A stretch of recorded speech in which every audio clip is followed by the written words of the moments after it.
Try and get as small a defeat as possible. The reality is the Blues couldn't find a single goal to get past them.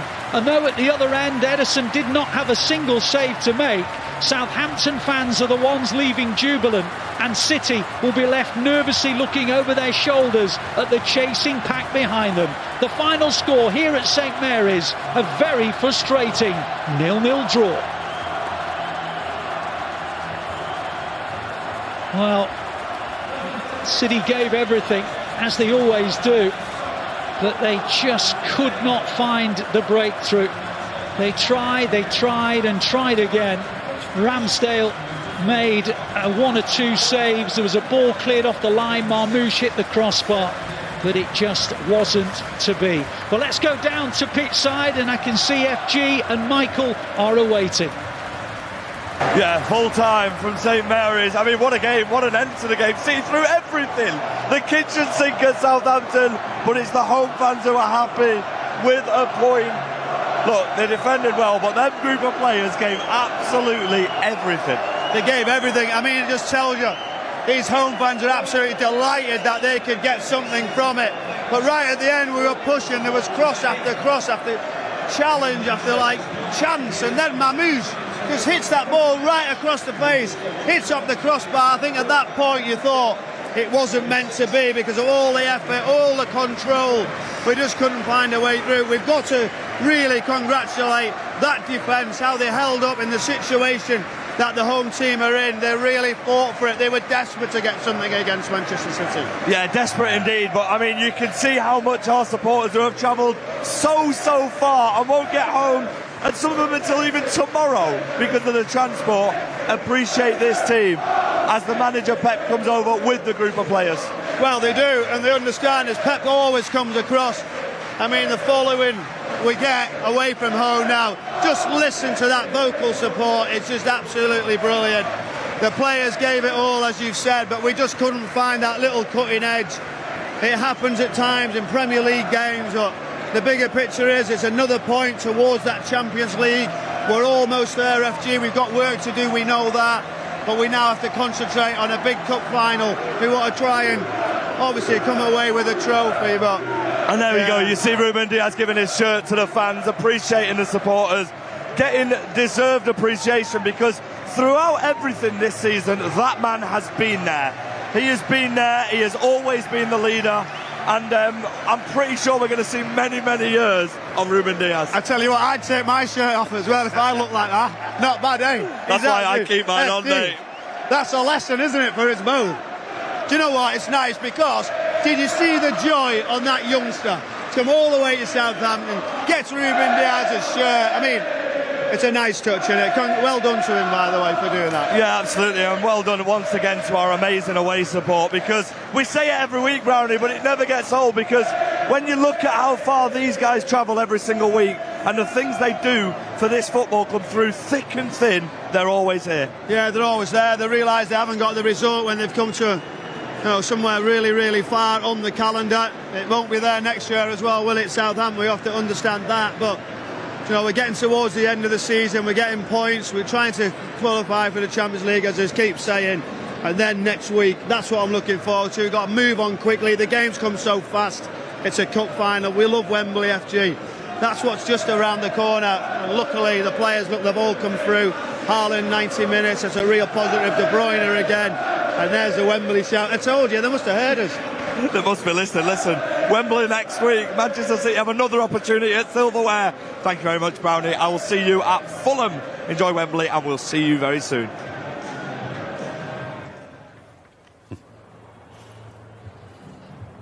Thank you so much to FG and to Michael Brown there today, as always. Look at that face.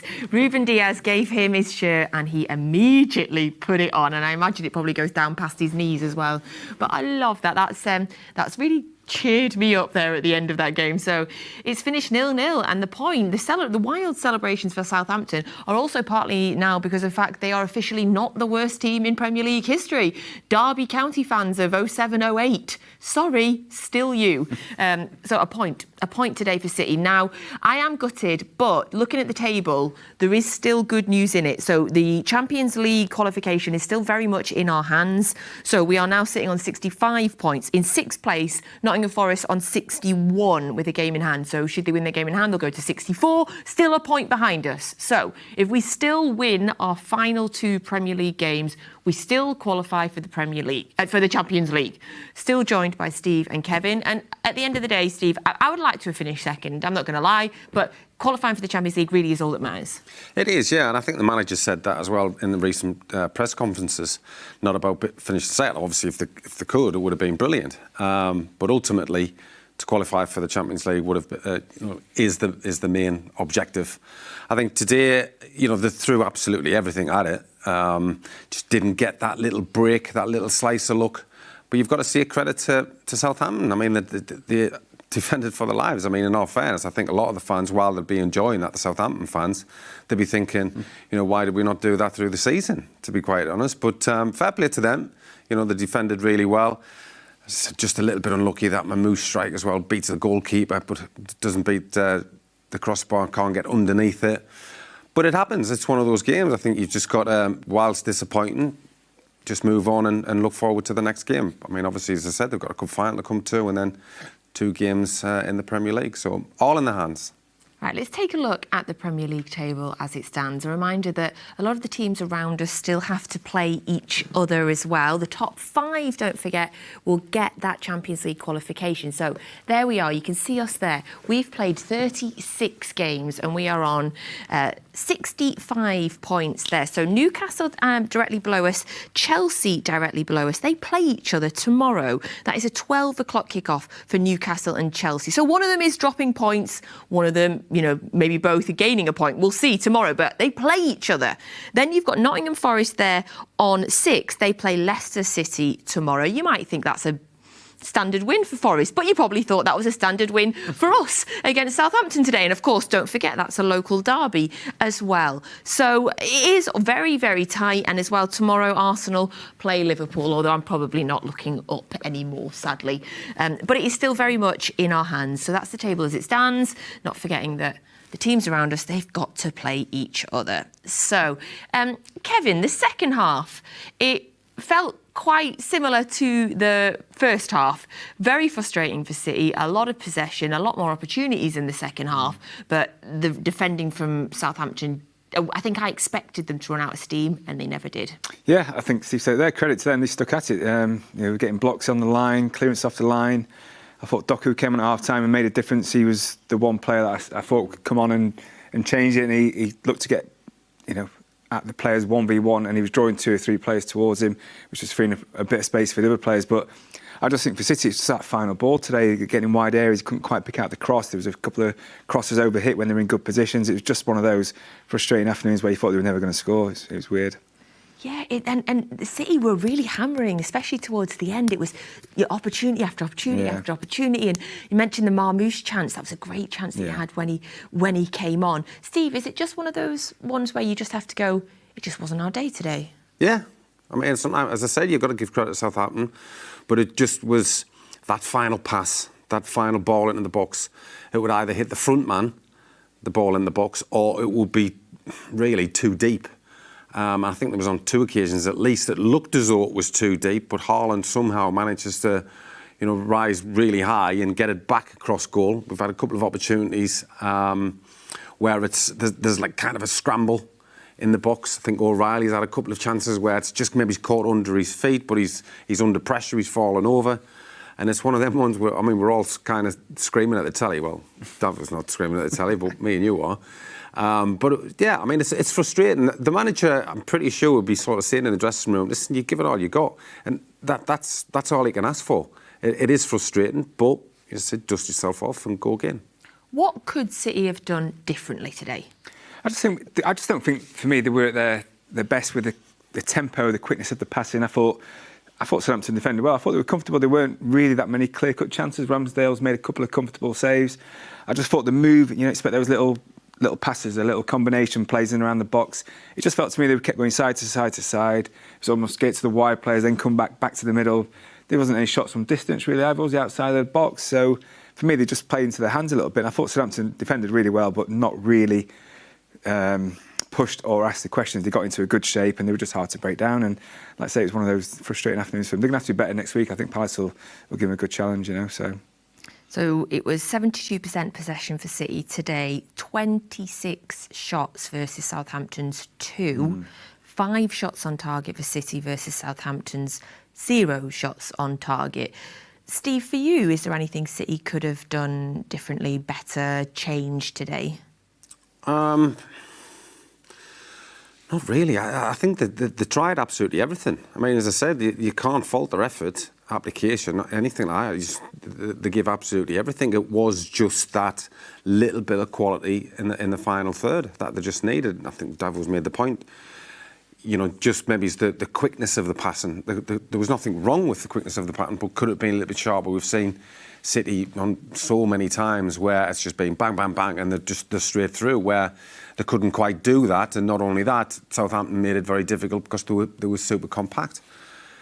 It's just one of them ones, as I said, you're just going to have to accept it, as you said, which is they've still got 2 games left and it's in their hands. You win your 2 games, it's Champions League. 2 games to come, of course. Bournemouth at home, Kevin De Bruyne's last home game, and then the seasonal finish, Fulham away. So 2 games left, still in our hands. In terms of the substitutions today, City made 4 substitutions. Often people say that Pep doesn't make enough, but today 4 substitutions. So Doku came on at half-time, then we had Nico O'Reilly and Savinho come on at 76, and then just with 6 minutes to go, Omar Mamouche came on. What did you make of the substitutions? Who do you think had the biggest impact? I'm surprised, we thought Haaland coming back from injury would have probably done 60, 70 to just protect him a bit. I thought it didn't really impact the game. He had one of those games where it didn't really impact it, did he? Holding the ball up, running in behind it. Like I said, there's no space for him. He looked a bit frustrated in the end, so great to get the minutes under his belt. I would probably like to see Mamouche come on a bit earlier, probably 15, 20 minutes, because I thought he's one that can be in and around the box. He had the shot there that hit the crossbar, could make things happen, commit a few players and things like that. So I was surprised he didn't come on earlier, but I thought Doku was the big one that made a big impact on the game. Yeah, I mean, it was a surprise because we were talking at half-time about, because Mamouche was the one that was warming up. He was warming up with the ball, so we're thinking he's coming at half-time. And then it's Doku who's the one that comes. But I do like Doku. Again, it's been mentioned, I've sort of said, he was at the defender and then there was 2 there or 3 there. So therefore there was free players for Man City. But for Mamouche, for me, I do like him. I really do. So I suppose could you have brought him on a little bit earlier? I'm certainly not questioning the manager in any way, shape or form. But, when things is kind of stagnating a little bit and you just want that final pass or that little bit of quality, to get the 3 of them on, Savio, Doku and Mamouche, I think that possibly could have checked. Yes, he did put them on eventually. They were on. But maybe, I don't know, a little bit more time. Would that have changed things? We'll never know. I continue to stare at the Premier League table. When you start doing all of the maths sums in your head for every game and everybody that's still to go. So we're in third, 65. Newcastle, Chelsea play each other tomorrow on 63. Let's say one of them wins, 66. So the worst we're dropping to tomorrow is 4th. Nottingham Forest win their game 64. So the worst we can drop to over the weekend is 4th, if my maths is doing right. And then everybody's got 2 games left. So what I'm trying to do is tell everybody to just stay calm, just breathe, still in our hands. And when I'm saying that, I'm really saying it to myself, Steve. I was going to say that, yeah, apply that to yourself. Yeah. It'd be nice to have that little cushion, wouldn't it? I mean, on paper it's a banker, isn't it, for 3 points, but a combination of what Southampton have done and City not quite been at their scintillating best, I think it's just the draws. Coupon buster, that one today. Absolutely, yeah. Let's hope that there's another one with Leicester tomorrow. Come on, the relegated teams. We need the relegated teams doing well there. So Leicester taking on Nottingham Forest tomorrow. So Premier League games tomorrow, and then, of course, our next game. Next Saturday, the 17th of May, 4:30pm kickoff from Wembley Stadium, because it is our 3rd FA Cup final in a row.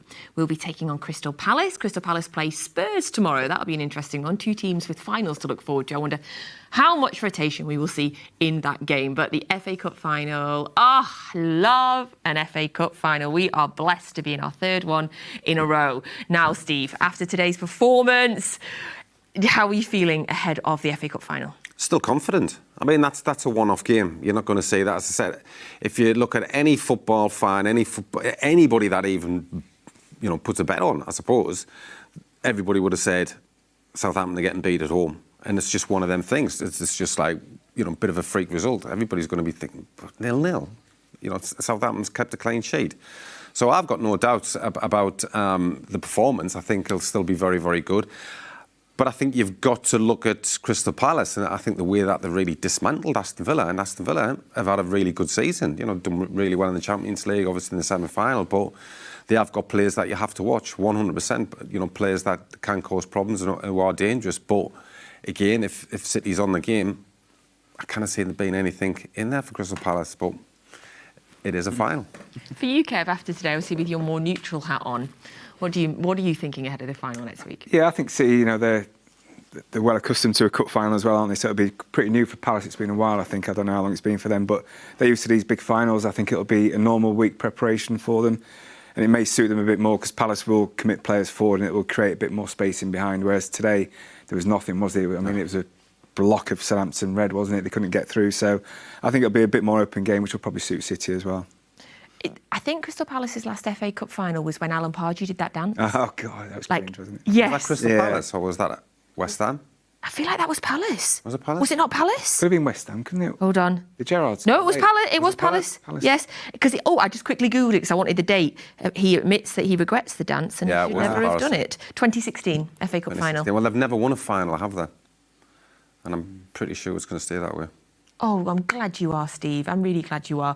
In terms of today, Haaland coming back, there was quite a lot of rotation today in the team as well. Do you think the fact that Haaland's played 90 minutes, he'll be a shoo-in now for the FA Cup, and are you happy that he got the run out today before that game? Yeah, I think so. I think he'll be frustrated. I think as strikers, I don't know what his stats are. It felt like he didn't touch the ball that much again, but he has those games, doesn't he? And then he pops up with a hat-trick or something, doesn't he? So I think to have him back, he's one of the best in the business, and it'll be a big plus that he got through the game. He didn't look 100% sharp as we expect. He's been out for a few weeks now, hasn't he? So great to have the key players back, and again, there'll be some selection headaches ahead of that final. So we'll have to wait and see. He's kind of, when the camera goes on him, you're seeing him a few times. He's got like kind of a laugh stroke smirk thing, as though like, this is typical. He'd probably be feeling really good, looking forward to playing in the game, and it just hasn't fell for him. But he's also playing against a team where they've had 10 players behind the ball. Yeah. And I think with the game against Crystal Palace, it is a bigger pitch. I mean, obviously the dimensions and stuff like that, but it feels bigger when you're out there. And he will get an awful lot more room. So, cannot wait. And of course, Crystal Palace, have a wealth of talent throughout their team as well. So it's going to be a brilliant, brilliant final next Saturday. So 4:30pm kickoff here in the UK. And of course, MatchDay Live will be there with Arkell, who will be pitchside. And if you are going, have the most amazing time. I am jealous of you. It'll be the first ever FA Cup final that I have missed as a Manchester City fan. Say no more before I start to cry. Right, let's go over now because we managed to speak to Manuel Akanji after the game today. Manu, a frustrating afternoon, that one. I guess everyone expected City to just roll over Southampton, but it doesn't always work out that way, does it? No, we never expect this in a Premier League match. They're so difficult. Every team you play against, even if they're already in the Championship next year, they gave everything today in front of their own fans. And I think we as well, we tried from the first minute on to score the goal. We tried to create chances. I think we had enough chances to score a goal maybe here and there. We had lots of corners where we should have maybe done better. But yeah, it didn't want to go in today. It just seems to be so little room around the penalty area to create chances, and the more the game went on, the more they held on, and you could see how much that point meant to Southampton at the final whistle. Yeah, I mean, Ruben and I didn't even get attacked to like 30 metres in front of the goal, so yeah, there's not enough space, not a lot of space to play into. We tried everything with crosses, with shots from distance. On another day, there might be one shot that goes in. The last chance of Omar when he hit the crossbar, maybe another day we're a bit luckier. Like I said, on the crosses, on the corners and everything. But yeah, today just didn't meant to be. And for you personally, good to get 90 minutes in the leg. It's been a tough couple of months, I suppose. Yeah, definitely. First 90 minutes after my injury. I'm really happy that the manager gave me the trust again to start. It was a bit tough for the last 15-20 minutes because the last time I played 90 minutes, I don't even remember, it was before Real Madrid. So yeah, it's been some time. So yeah, I'm happy to be back. Wish Wish it would have been with 3 points, but hopefully we can get the trophy next weekend. Yeah, just on the Champions League places, it's still in our hands, but 2 big games still to come in the Premier League now, I think. Yeah, two tough games that we got left against Bournemouth and Fulham. So yeah, the good thing is the teams around us still play against each other. So I think if we can win, if you can win these 2 games, we will definitely in. Maybe 1 win is enough, but we go game by game. First, we have to focus on the FA Cup, and then hopefully get the next win in the Premier League. Great stuff. Thanks for your time, Andy. Thank you. Brilliant. Thanks very much. This is Manuel Akanji speaking to us straight after today's game. So, a little bit earlier on, we asked you to vote on your favourite moment from 500 episodes of Inside City. You got to do that on our YouTube channel, and the winner was... I am so blind, I cannot see the screen. A. Kevin Hart. I need laser eye surgery. So this was your favourite moment. Basically, Kevin Hart trying to score against Joe Hart on that first one, and then probably shutting everybody up that was laughing at him with this second try. Samir Nasri, wow. Look at him, he's having a little stretch. I think Joe's let that one in, to be fair. I think he's made him feel good. Get my victory lap. Get my victory lap. Getting his victory lap in there. So that was your favourite moment from 500 episodes of Inside City. So, gents, thank you very much for being here today. Thank you very much for coming all the way to see us today. We really appreciate it. Thanks for having me. Thank you. And thank you, Steve. Pleasure. As always, been a pleasure. Thank you very much. And thank you all for joining us on Matchday Live again. A very frustrating day for City, but remain positive, Blues, because the Champions League places are still in our hands, and we have the FA Cup final to look forward to next weekend. So we're going to finish up today by having a little look at an incredible new trailer coming up, City Stories, Joe Hart. We'll see you next week.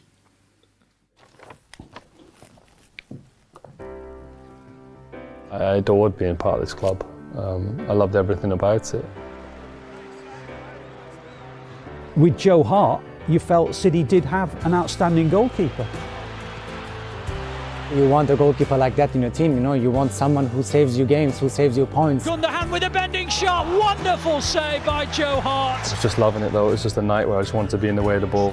Sometimes it's difficult to pick out a man of the match, but that was just a shoo-in. How many saves is that?